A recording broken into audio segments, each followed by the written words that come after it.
Assalamualaikum warahmatullahi wabarakatuh. Waalaikumsalam warahmatullahi wabarakatuh.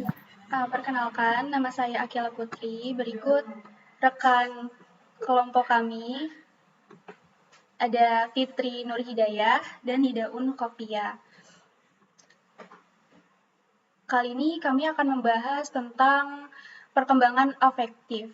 Yang pertama yang akan kita bahas itu dari pengertian emosi, macam-macam emosi, ciri perkembangan emosi remaja menurut Biller, metode belajar yang menunjang perkembangan emosi, dan perkembangan moral, nilai, serta sikap. Yang pertama itu ada pengertian emosi. Sebelumnya, kalian harus tahu dulu perkembangan afektif itu apa. Jadi, perkembangan afektif itu perkembangan psikologi yang berkaitan dengan ekspresi, emosi, cinta, ataupun rasa takut. Nah, emosi sendiri itu adalah suatu reaksi tubuh yang menghadapi situasi tertentu. Sifat dan intensitas emosi biasanya terkait erat dengan aktivitas kognitif berpikir manusia sebagai hasil persepsi terhadap situasi. Nah, banyak orang yang tidak tahu menahu mengenai emosi karena kurangnya pengetahuan akan aspek ini gitu. Seseorang yang terbiasa dididik oleh orang tuanya untuk tidak boleh menangis, tidak boleh memakai perasaan, akhirnya dia akan membangun kerangka berpikir bahwa perasaan itu memang sesuatu hal yang negatif gitu. Akibatnya anak menjadi sangat rasional dan sulit untuk memahami perasaan yang dialami oleh orang lain. Selanjutnya ada macam-macam emosi. Yang pertama itu ada emosi senang, adalah gambaran rasa senang yang dialami oleh seseorang. Contohnya kayak gembira, terus ada bahagia, riang. Yang kedua ada emosi sedih, gambaran rasa tidak senang yang dialami oleh seseorang. Contohnya kayak kecewa, duka, hampa. Yang ketiga ada emosi takut. Emosi takut ini artinya gambaran rasa tidak senang yang dialami oleh seseorang. Misalnya kayak takut pada pencurian, takut pada harimau, perampok, dan lain sebagainya. Lalu ada emosi marah. Emosi marah ini merupakan gambaran perasaan terhadap suatu objek seperti peristiwa, perilaku orang, hubungan sosial, dan keadaan lingkungan. Selanjutnya itu ada ciri-ciri perkembangan menurut Biller. Next, Kila.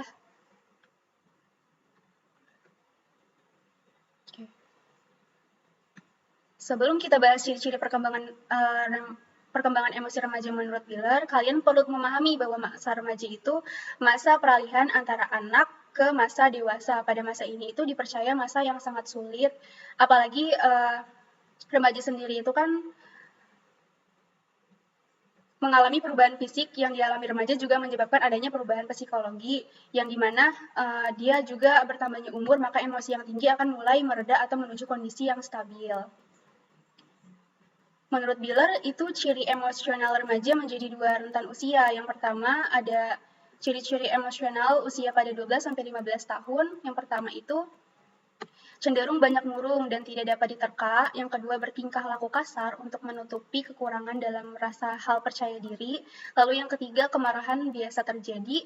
Yang keempat itu cenderung tidak toleran terhadap orang lain dan ingin menang sendiri. Dan yang kelima itu mengamati orang tua dan guru-guru mereka secara objektif. Dalam usia 12-15 tahun ini sebenarnya masa remaja itu berada dalam masa sekolah menengah pertama yang dimana itu mereka mulai mencari jati dirinya sendiri sehingga anak banyak melakukan percobaan-percobaan seperti mereka banyak melanggar peraturan sekolah, lebih banyak belajar dalam bermain dan untuk menanggapi perilaku anak di usia tersebut itu dengan membiarkan mereka menerima konsekuensinya terlebih dahulu dari perbuatan mereka. Setelah itu baru kita memberikan panduan positif kepada anak. Next. Lalu itu selanjutnya menurut Biller ciri emosional remaja pada usia 15-18 tahun. Pertama itu ada pemberontakan. Remaja merupakan ekspresi dari perubahan universal dari masa kanak-kanak menuju masa dewasa. Penyebab rasa berontak itu muncul karena jiwa eksplor pada anak ini yang selalu dibatasi.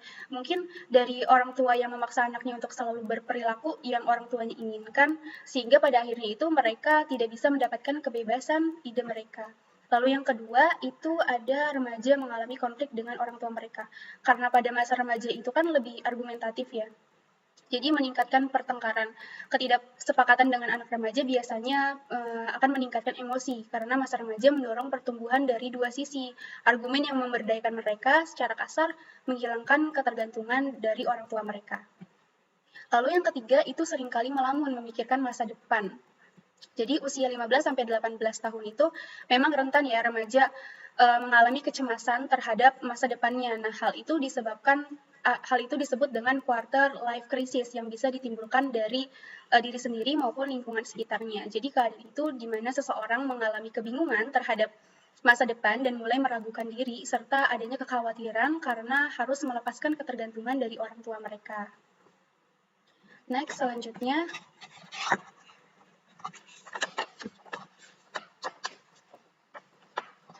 metode belajar yang menunjang perkembangan emosi. Berikut metode belajar yang menunjang perkembangan emosi. Yang pertama itu belajar dengan coba-coba. Misalnya itu anak dengan belajar coba-coba itu untuk mengekspresikan emosi dalam bentuk perilaku yang memberikan pemuasan terbesar kepadanya. Lalu yang kedua itu belajar dengan meniru. Belajar dengan meniru itu dengan cara mengamati hal-hal yang membangkitkan metode ekspresi, anak-anak bereaksi dengan emosi dan metode ekspresi yang sama dengan orang-orang yang diamati. Lalu yang ketiga itu belajar dengan mempersamakan diri. Anak menirukan reaksi emosional orang lain yang tergugah oleh rangsangan yang sama dengan rangsangan yang telah membangkitkan emosi orang lain. Yang ditiru di sini, anak hanya menirukan orang yang dikagumi dan mempunyai ikatan emosional yang kuat dengannya. Nah, selanjutnya itu ada belajar lewat pengkondisian. Jadi pengkondisian terjadi mudah dan cepat pada tahun-tahun awal kehidupan karena anak kecil itu kurang mampu menalar, kurang pengalaman untuk menilai situasi secara krisis dan kurang mengenal betapa tidak rasionalnya reaksi mereka. Setelah melewati masa kanak-kanak, penggunaan metode pengkondisian semakin terbatas pada perkembangan rasa suka dan tidak suka. Yang terakhir itu ada pelatihan atau di bawah pengawasan. Kepada anak diajarkan cara bereaksi yang dapat diterima jika sesuatu emosi itu terangsang. Dengan pelatihan, anak-anak dirangsang untuk bereaksi terhadap rangsangan yang biasanya membangkitkan emosi yang menyenangkan dan dicegah agar tidak bereaksi secara emosional terhadap rangsangan yang membangkitkan emosi yang tidak menyenangkan. Selanjutnya, itu ada perkembangan moral, nilai, dan juga sikap. Menurut Springer, seperti yang dikutip oleh Sunario Kartadinata, menyatakan bahwa nilai itu diartikan sebagai suatu tatanan yang dijadikan panduan oleh individu untuk menimbang dan memilih alternatif keputusan dalam situasi sosial tertentu. Moralitas merupakan aspek kepribadian yang harus dimiliki oleh seseorang dalam kaitan dengan kehidupan sosial secara harmonis, adil, dan seimbang. Sedangkan sikap itu diartikan sebagai kesediaan bereaksi individu terhadap sesuatu hal. Mungkin ini aja presentasinya. Kami akan membuka sesi tanya jawab. Kenapa emosi penting untuk perkembangan peserta didik? Aspek aktif meliputi apa saja? Aspek aktif. Saya akan menjawab pertanyaan dari Zahra Dinda. Tadi pertanyaannya bagaimana hubungan antara perkembangan afektif dengan kinerja akademik peserta didik.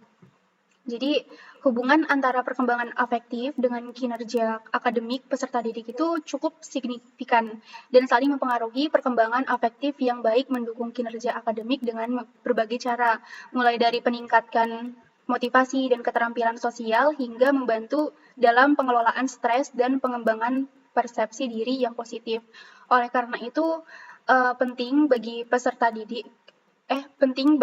didik dan orang tua untuk memperhatikan aspek afektif ini dalam perkembangan anak demi mencapai kesuksesan akademik yang optimal. Seperti itu, Zara.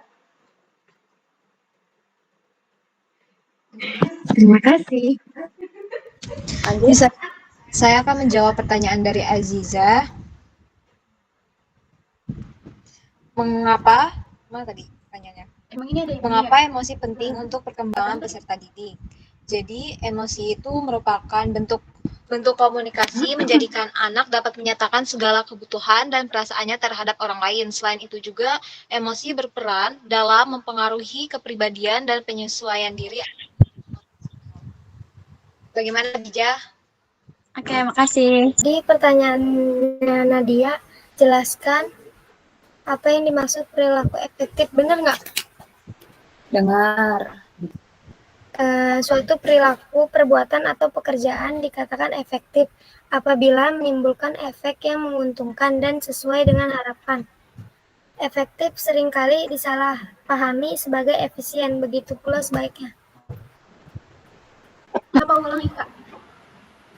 Apa yang mengakibatkan ketika emosi kepada anak tidak boleh terlalu memakai perasaan? Gue mau nanya bagaimana caranya mengatasi peserta didik yang emosinya meledak-ledak.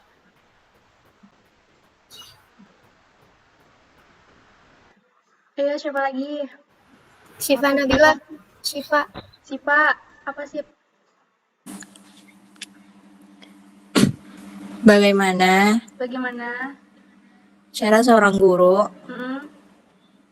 menyikapi Ya. bagaimana cara seorang guru menyikapi peserta didik Terus? dengan karakteristik yang berbeda-beda? Saya akan menjawab pertanyaan dari Syifa Nabila. Pertanyaannya itu, bagaimana cara seorang guru menyikapi peserta didik dengan karakteristik yang berbeda-beda? Yaitu menyikapi peserta didik dengan karakteristik yang berbeda-beda merupakan tantangan yang dihadapi oleh setiap guru. Yaitu dengan cara yang pertama, memahami karakteristik peserta didik. Yang kedua, menerapkan pembelajaran yang berdiferensiasi. Yang ketiga, menciptakan lingkungan belajar yang inklusif. Yang keempat, membangun komunikasi dengan baik dengan peserta didik. Yang terakhir, bekerja sama dengan orang tua. Menyikapi peserta didik dengan karakteristik yang berbeda-beda membutuhkan kesabaran, ketekunan, dan kreativitas dari guru.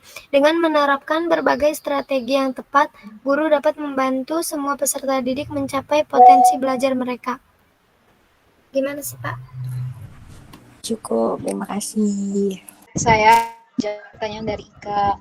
Ika tadi pertanyaannya, apa yang mengakibatkan ketika emosi tidak boleh lalu memakai perasaan? Jawabannya tuh kayak pengembangan emosional anak. Jadi kayak kita tuh sebagai orang tua atau sebagai guru, kita tuh harus bisa nih kayak mengajarkan untuk dia itu mengolah emosinya sendiri kayak gimana. Nah, terus juga selain itu sebagai guru juga kita harus menciptakan lingkungan yang aman, kayak kita sebagai guru tuh memberikan lingkungan kepada anaknya itu yang sesuai dengan keinginannya seperti itu. Bagaimana Ika? Baik, terima kasih ya.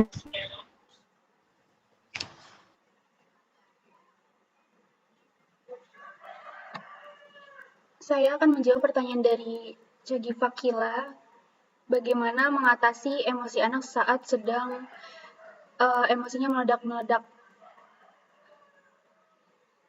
Yang pertama itu, diamkan terlebih dahulu. Salah satu cara terbaik menghadapi anak saat tantrum adalah dengan tetap tenang dan mengabaikan perilaku tersebut, gitu. Terus yang kedua itu pengalihan. Jika anak itu memang mudah marah sejak dini, harus mengalihkan perhatian anak ke tugas lain atau aktivitas lain, gitu. Terus yang ketiga, arahkan menyampaikan perasaan secara verbal. Dan yang keempat, beri anak jeda waktu. Jika ledakan emosinya sangat keras dan mengganggu, beri kesempatan untuk anak itu bisa menenangkan diri sehingga nantinya bisa lebih mudah diajak bicara tentang perasaannya. Lalu yang kelima itu berikan contoh yang baik. Anak itu kan cenderung memperhatikan meniru perilaku orang tua, termasuk melihat bagaimana menangani masalah sepanjang hari gitu. Jadi emosi yang sering meledak-meledak itu, cobalah mundur selangkah dan bereaksi dengan lebih tenang. Kayak gitu, Kila. Baiklah, Kila. Terima kasih, Kila. Jadi kesimpulan itu, kita sebagai calon guru harus memahami kondisi anak dan perkembangan emosional anak. Agar dapat memahami kondisi tersebut, kita mengadakan pendekatan terhadap anak tentang apa yang ia rasakan sehingga anak pun menjadi lebih terbuka. Sekian Sekian dari kelompok 7, kurang lebihnya mohon maaf. Oke, bagaimana? Bisa langsung ditutup saja. Assalamualaikum warahmatullahi wabarakatuh.